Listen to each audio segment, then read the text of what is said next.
Hey guys, today we will be going through one advantage of every single DPS hero in the game. So let's get into it. Okay, so first we have Ashe here.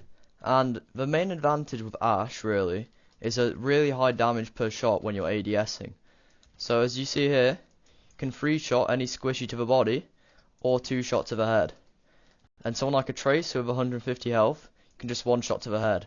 She does that much. Or if you have a Mercy damage boost, you can also 1-shot to the head. Also, of course, you have Bob. Best ultimate in the game. No question. You can't beat my man. He's just too good. Okay, and next up we have Bastion. And the big advantage to Bastion is obviously his sentry form.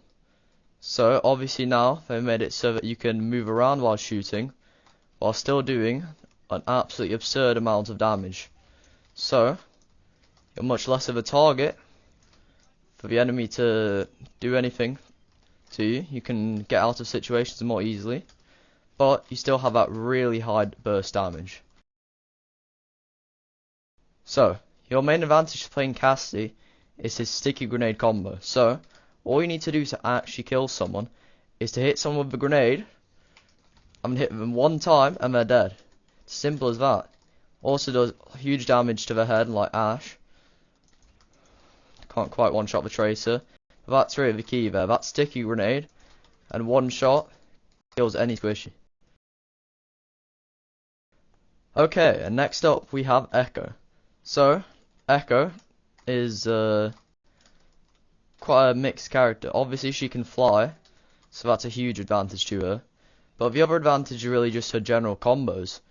So what you can do is you can throw your sticky grenades at someone and then beam them and they're gonna die. Obviously that's a bit excessive, but if we go here and change this over to some tank like a Roadhog, if we then sticky bomb him and then shoot him a few times and then beam him, and that's a lot of damage.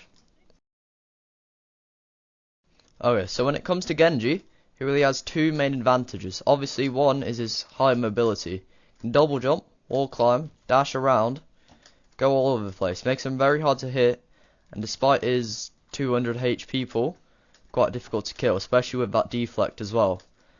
Of course, his other advantage that can't be looked over is his Dragon Blade.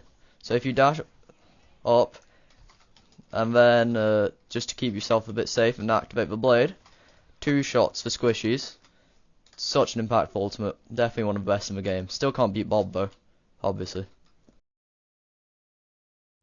Okay, and next we have Hanzo. And obviously Hanzo also has that huge damage. 1-shot anyone to the head. But what you can do with Hanzo is you can just randomly spam down some chokes. And you might not know like who you're going to hit really. But eventually someone's just going to walk into your line of sight. Just going to get a cheeky little headshot and an easy kill. Can easily turn the fight into your favour. Of course, for scatter arrows as well. High damage to win close range fights. Okay, so what you're going to want to do with Junkrat is really nail down this quick burst combo. So it's really easy to get down. All you want to do is hit someone one time with primary fire and then chuck your mine onto him and detonate it. It's an easy kill. Just like that. Burst down anyone.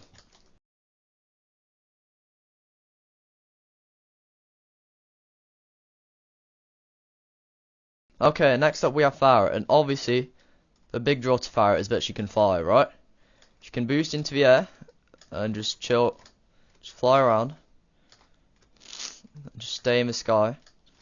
If you're good enough, long enough for that next boost to come online, charge back up the fuel, and then keep just flying around. If you feather the boost as well rather than just holding it all down, stay in the air a lot longer, making it harder for you to hit. The boop as well, can use it obviously to knock people away from you, but if you're in a sticky spot, then you can always just use it to get yourself out of there as well. So, when it comes to Reaper, his main draw is going to be his high damage you can get close up, and really, how quickly he can burst down tanks, just like that. Also has lifesteal. So if you're in a tricky spot, just shoot the tank a couple times and you're usually back up to full health. So it's decent too.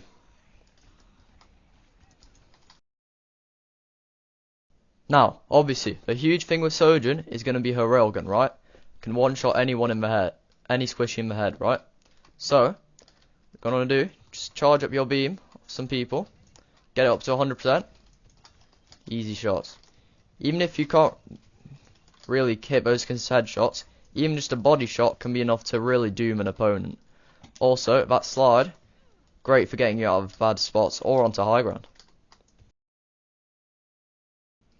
Now, with Soldier, your real advantage is going to be your ability to sustain yourself and just do your own kind of things around on the battlefield.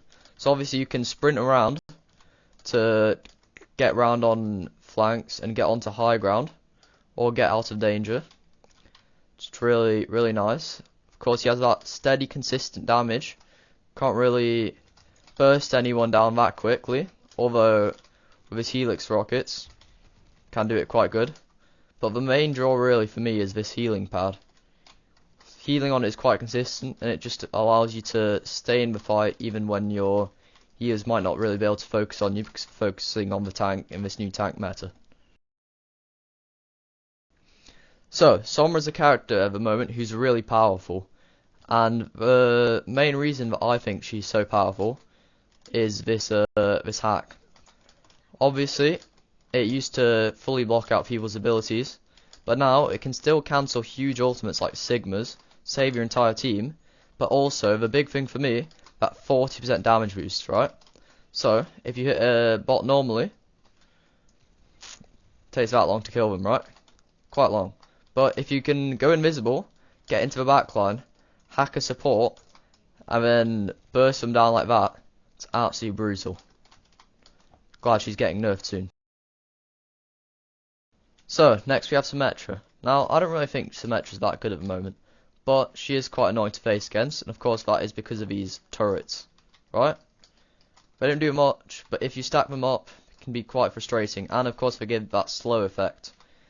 Then you also have a beam, which is absolutely nothing when it's not charged, but if you can just hit the tanks a bit, maybe if you have a shield, charge it up, and the damage on it, it's actually quite significant. Oh, so next up we have Torbjorn, and the big thing about Torbjorn for me is really his turret. Now obviously, you can use it to just try and pressure the other team, maybe get some cheeky kills, but the real best way to use it is to just try and use it for backline cover, right? So, because it has that aimbot, it's never going to miss. So, if the other team is running someone like a Tracer or a Genji, who really focus on their high mobility to dodge bullets and stay alive, rather than high health pools, it's really going to help you just protect from them in your backline. You can just put the turret behind your team and just cover for when they try and push in. You're either realistically going to be forcing the swap or prevent them from what they really want to be doing. So that's what you really want to do until. So, next of course we have Tracer. And Tracer is very well known for our high mobility, right? You can just blink around the map, just pressure their backline, do some stuff, right? You can just shoot the tanks, try and build up a pulse bomb, and try and stick it to forts, right? But I feel like realistically, you're more so just going to want to focus on the backline, and then of course her best tool, the recall, just to get out of there. But don't use the recall too lightly because it's a long cooldown. It's your only real way of escape if you have no blinks. So, next up we have Widow, and everyone knows this really, but Widow, of course, has that really high damage to the head, one shot any squishy, and even tanks. Okay, well, he wasn't full health, but even tanks, there's a really significant amount of damage. On this Roadhog, 3 shots him. So that's what you're really going to want to be doing on Widow. Just try and hit some shots, and one-shot some of the squishies in the backline. Okay guys, I hope you enjoyed the video. If you did, don't forget to like and subscribe, and maybe check out another one. See ya!